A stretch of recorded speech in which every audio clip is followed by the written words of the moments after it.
Missed out on breakfast? Fret not. It's never too late to grab a bite. Time for breakfast bites. Got milk? We have been told, Miss Siek, since time immemorial by parents through countless school nutrition programs and ad campaigns on TV, radio, and every medium you can imagine, that milk is an essential part of a healthy diet. Was that narrative sold to you as well? I definitely remember seeing all of the ads. There's this one ad, I still can picture it in my head. It shows a colorless bone and then it's being filled with milk, and you could see like the bone slowly turning white and, you know, filling up with white liquid. Wow.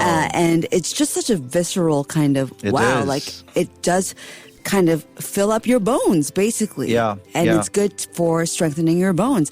I was definitely fed the narrative, but I was not fed milk, interestingly, because my mom is allergic to all dairy. And so we had a pretty dairy-free household, but we made sure to have calcium in other foods, like calcium fortified goods or a lot of leafy green vegetables. My parents really leaned in on the balanced diet, soy kind of path, rather than just drinking pure cow's milk, you know? Yeah, so the fact that you were fed, or not fed milk, rather, is either lucky or unlucky. We're about to find out. So your bones are made of calcium. 1 cup of whole milk contains about 300 milligrams of this nutrient. So drinking 3 cups a day, the thinking went, must make them resilient. But did we ever stop to question whether this theory was based on substantial long-term evidence? Before we answer that question, we must first deconstruct what milk does to bones. So calcium is necessary for nerve, muscle, and heart function, as well as bone and tooth health. I can see you have a fantastic set of teeth. But as with most nutrients, your body only needs a certain amount. Yeah. The U.S. dietary guidelines recommend that adults consume 1,000 to 1,200 milligrams of calcium per day. But this threshold is debated among experts, and other countries like the UK recommend only 700. Oh, interesting.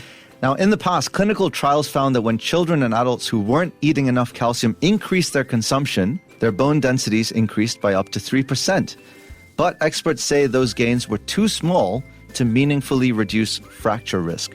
Other studies found that people must consume extra calcium every day to maintain those gains, which may not be worth the investment. Now, there's even evidence that people can have strong bones without drinking milk. Yeah. Audrey Siek is a case in point. According to one review published back in 2020, people who live in countries with the lowest rates of hip fractures also tend to drink the least milk. Interesting. Where are these people from? I have no idea. Yeah, I'm curious now. Gotta look at that up. I gotta dive deeper into it as well. And analyses of multiple studies have found that drinking more milk was not associated with lower fracture risk. Now, to show that milk consumption prevents fractures, you would still need clinical trials on the topic, which have not been done. So there's no proof here. The next question is, do some people need milk more than others? What do you think? I think so, yes. I do think that it would benefit small kids if they had more milk. It's not just the calcium. It's a great source of many different kinds of vitamins, and it's a good way to honestly pack in the calories, pack in the energy. It'll be easy to feed it to them, but I think, and maybe for the older folks as well, like just to kind of, you know, plump them up a little bit. Look at you stealing my thunder. Experts say that children aged 9 to 18 need more calcium than any other age group to support their growth, as do older adults, since bone density tends to decrease after age 50. So you and I are good for now. So 9 to 18 years old for the younger ones. I was picturing like 2 to 5 years old, so I was off base as well. But yeah, that makes sense, because 9 to 18, that's when the growth spurts happen. You are expanding a lot more energy. So, okay. So your 2 boys are not yet there. You can feed them this information. Experts say when a person's calcium levels are low, the body can adapt by pulling more calcium from food and rejecting less as waste.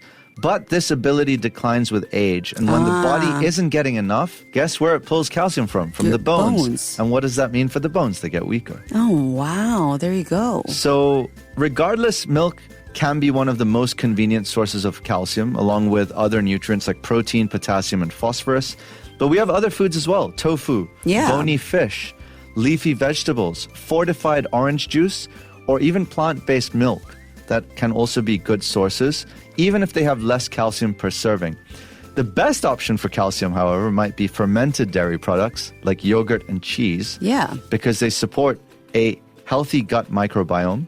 They tend to be better tolerated by people sensitive to lactose, like your mother, and are more strongly tied to lower fracture risk than milk. Interesting. Okay. A 1.5 ounce serving of cheddar cheese, for example, has the same amount as a cup of whole milk. Oh, that's fantastic news for me because I can inhale cheddar cheese much quicker than I can drink a cup of milk, you know? Yeah. So, got milk?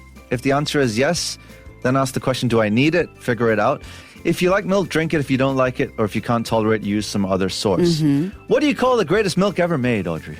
The greatest milk ever made. I don't know. What is it? Legendary! What sound does a cow make when it runs out of milk? No. None, because there's utter silence. Oh my God.